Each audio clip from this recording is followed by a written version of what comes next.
Hi, everyone. This is Waleuska Lazo. I am the founder of the Gratitude Experiment in FMTG course, which stands for 5 Minutes to Gratefulness. And I am so excited to have here John Kurtz. He is a student of FMTG and lives here in Toronto. And he is a husband, a father, and a firefighter, believe it or not, which is amazing. And how are you, John? Very good, thank you. We're here to talk about the impact that gratitude has had on your life, from the time that you started the course. For the people listening out there, what was happening in your life at that time that prompted you to take this course?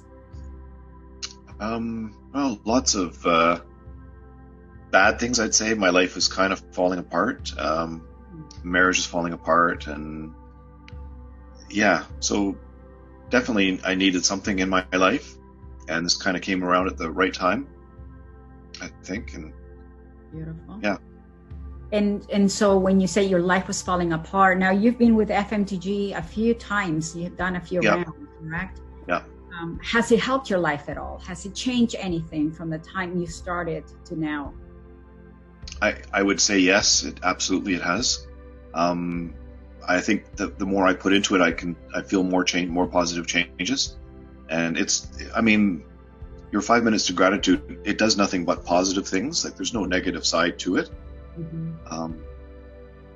And I do feel there is some power behind it for sure. But I think at the very least, it just makes you appreciate what you do have, makes you happy.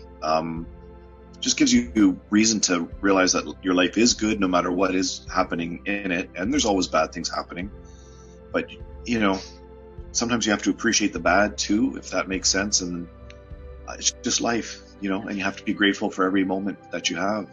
Beautiful. You speak like an expert FMTG student. Not quite an expert, but hopefully someday. And John, did you think that, going through the lessons and the exercises, did it change in any way the way you related to other people, to your family, your children, your wife, and, did it improve relationships overall? Yeah, it has. It's a work in progress.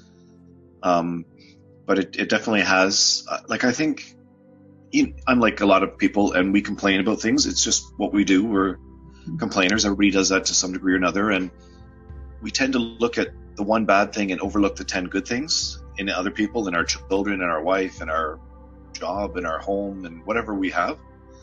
But it's better to look at the 10 good things and overlook the one bad thing, or even just appreciate the bad thing. That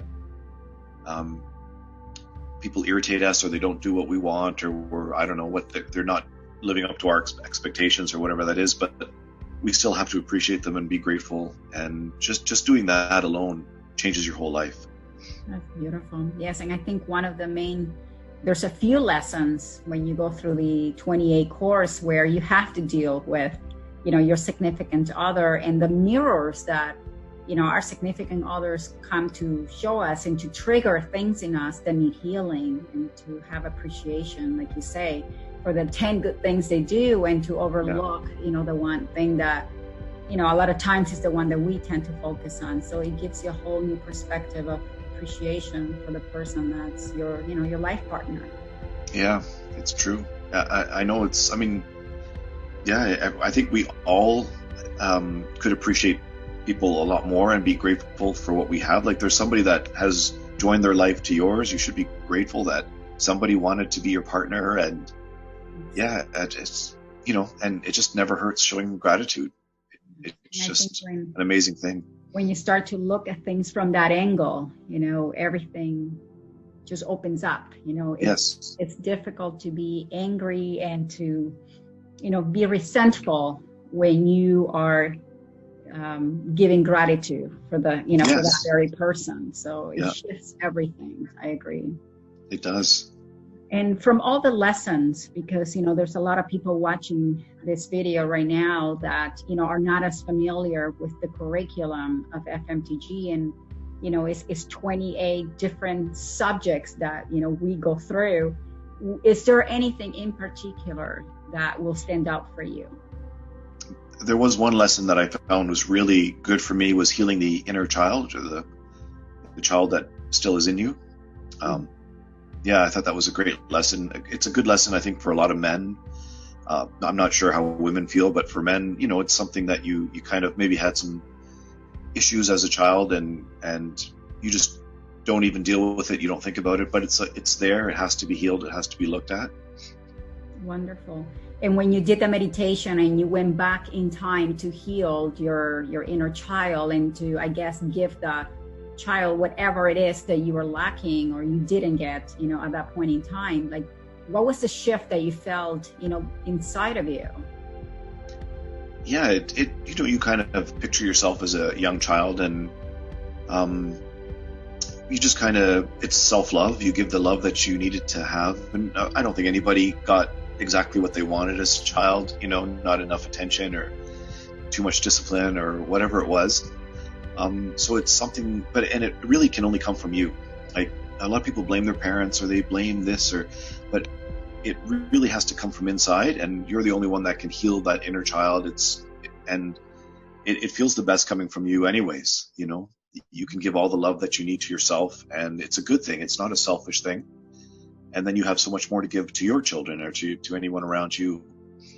And it's a hard concept to explain, but it's a very necessary concept. And I think it probably applies to everyone out there, that they all have some issue from their childhood. Some are much worse than others, some traumatic issues that have to be dealt with. And it wasn't the child's fault, whatever it was. And then you can really love yourself and just be a better person, a happier person, and get past all those issues as well. Absolutely. I think it's very important to go back and, healed our inner child of, whatever limiting beliefs, we acquired when we were young, because everything in our adult life is linked, to those moments in time. And you want to try to release everything so it doesn't become a stuck energy in your body and manifest as an illness. So yes, I agree. I think that inner child work should be the first step in anyone's healing journey, because that's the root of everything. Yeah, I agree with you. And that's something I didn't know a few months ago. Good. So I'm glad that you found that very useful. And it's something that you continue to practice. You just don't go and do your FMTG that one day on inner child and the work is done. It's something that you continue to apply. Now that you know the tools, you can continue to apply them, Oh yeah. And it's so easy. FMTG is something I would never stop doing in my life. It's 5 minutes in the morning, or, and at 2:00 in the afternoon or whatever. It's so easy. And I'm a big procrastinator, so if I can do it, anybody can do it. It's just something you just start to do and you enjoy it. And it's such a pleasant thing. Yeah. Why would you ever want to stop? You never would have to, and you never should. Yes. It's a beautiful thing when gratitude becomes autopilot for us, just like walking and, eating and just riding a bike. When you're constantly in that state of gratitude, you attract great things into your life. Yeah, you do. I don't know if I can go off on a little bit of a tangent here. There's a book from Alexander Solzhenitsyn called The Gulag Archipelago, and it's about all the people that were put into prison camps in Russia. And he noticed when he was in the prison camp that some people, nobody wanted to go there, it was horrible. But some people went inside of themselves and found true gratitude and joy. And he would notice these people suffering probably some of the worst things that humans have ever suffered, but with a smile on their face, happy, like they used the time and the experience to go inside. And it was just, to me, when I read that, I thought, yeah, those people found gratitude in the worst situations, and were happy and probably more advanced personality than they would have ever been had they not went through that experience. And so it's just something you can do gratitude wherever you are. Probably the experience was there as, with that purpose of helping them evolve and get to the next level. Sometimes, we don't get to decide, what experience is the one that's going to finally knock us down and say, wake up and, find our true source, our true power.